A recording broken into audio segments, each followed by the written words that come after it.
केंद्रीय मंत्री ज्योतिरादित्य सिंधिया ग्वालियर के मुरार इलाके में लाल टिपारा गौशाला बायो सीएनजी प्लांट की आधारशिला रखने पहुंचे। केंद्रीय मंत्री ज्योतिरादित्य सिंधिया ने कहा कि भारतीय परंपरा को जीवित रखने के लिए आधुनिक रूप से इस गौशाला में इंडियन ऑयल कॉर्पोरेशन की मदद से 100 टन का बायो सीएनजी प्लांट लगाया गया है। इस सीएनजी प्लांट की मदद से नगर निगम की गाड़ियों का संचालन किया जाएगा और नगर निगम को हर साल तकरीबन 7 करोड़ रुपए का इस बायो सीएनजी प्लांट से लाभ होगा। ज्योतिरादित्य सिंधिया ने कहा कि इस बायो सीएनजी प्लांट में सभी आधुनिक मशीनरी जुटाई गई है। इसके साथ ही गौशाला का भी विकास किया जा रहा है और देश भर में लाल टिपारा गौशाला नए आयाम स्थापित करेगी। जिनके लिए यहाँ पर उपस्थित है वो सभी हमारे बीच में आ चुके हैं।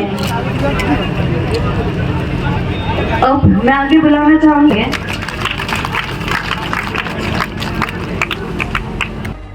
अच्छानंद जी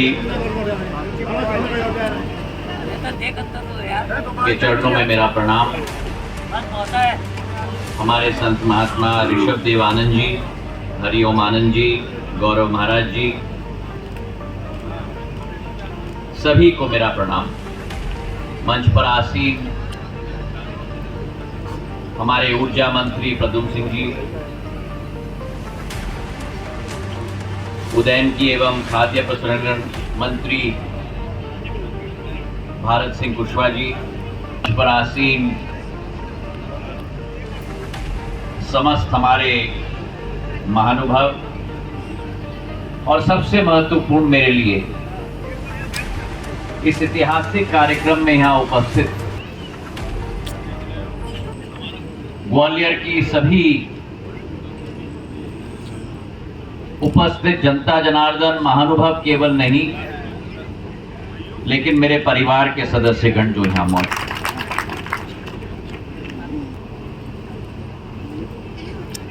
एक नई शुरुआत मध्य प्रदेश के शिखर ग्वालियर चंबल संभाग से हो रही है।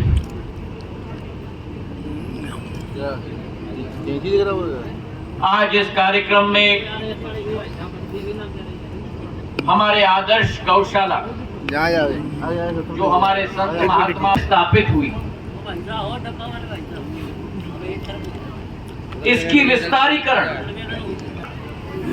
के कार्यक्रम के में उपस्थित होकर मैं अपने आप को सौभाग्यशाली मानता हूं।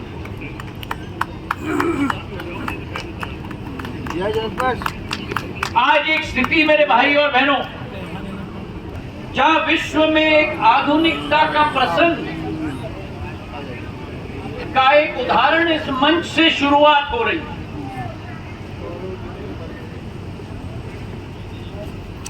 वही ग्वालियर आज हम सबके, और आज वो प्राचीनता और आधुनिकता का की जो संगम की हम बात करते हैं, जैसे नदियां मिल जाती है समुद्र की तरफ, आज वही संगम इस मंच से तय किया जा रहा है। जो पुराने जमाने में कहा जाता था अगर आप और तो वो उस समान है जैसे तीर्थ स्थान में जाके स्नान करना।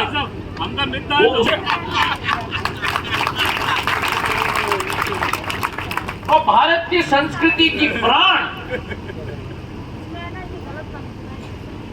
भारतीय संस्कृति की प्राण सदैव गौ माता रही। प्राचीन काल से आधुनिक काल भारत की संस्कृति इसके साथ जुड़ी हुई, जो परंपरा, जो मूलधारा रही। हम बात करते हैं गंगा की, गोमती की, गीता की, गोविंद की, लेकिन गंगा जी के साथ, गोमती जी के साथ, गीता जी के साथ, गोविंद जी के साथ एक और ग जुड़ी हुई है और वो हमारी गौ माता है।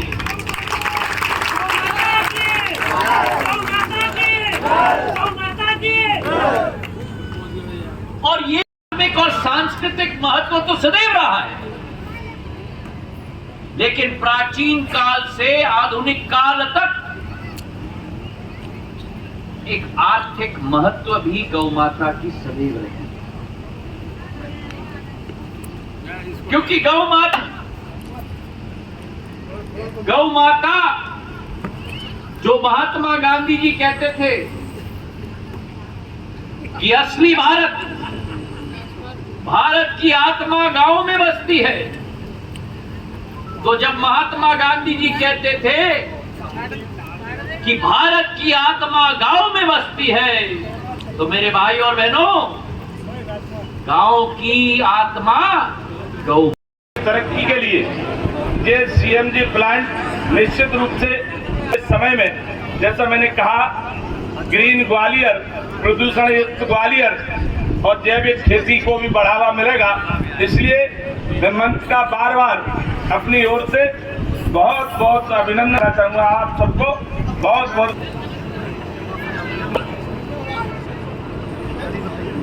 इस क्षेत्र के पुरुष यशस्वी है और भारत की क्षमता को एक उदाहरण स्वरूप पूरे विश्व में उजागर करने का कार्य की शुरुआत हमारा ये आदर्श गौशाला रहा है पूरे मध्य प्रदेश का। और हमारे संत महात्मा जी विश्वानंद जी और संत ऋषभ तो दोनों के आधार पर जो सुंदर तरीके से संचालन किया गया है गौशाला का, इसमें सांसद निधि से मैंने स्वयं 2 करोड़ रुपए दिए हैं। 2000 गौ माता के लिए एक नया गौशाला बनेगा, थोड़ा सा आईडी पीछे कर लो। पूर्ण पंखों समेत, पानी की योजना समेत, खान पान की व्यवस्था समेत एक नया आधुनिक गौशाला बनेगा। और इंडियन ऑयल कॉरपोरेशन के द्वारा 31 करोड़ रुपए के अनुदान राशि के आधार पर बायो सीएनजी प्लांट स्थापित होगी। करीब 100 टन का सीएनजी प्लांट, जिसके आधार पर नगर निगम की सारी गाड़ियां चलेंगी और उसी के साथ करीब करीब वर्ष में 7 करोड़ की आय इस गौशाला को मिलेगी। तो भारत की प्राचीनता और आधुनिकता दोनों का संगम, जो प्रधानमंत्री जी की सोच और विचारधारा है, जिसके आधार पर बजट में गोवर्धन योजना, जहाँ 10,000 करोड़ रुपए का आवंटन किया गया था, वेस्ट टू वेल्थ प्लांट स्थापित करते हुए इसका सुंदर आधारण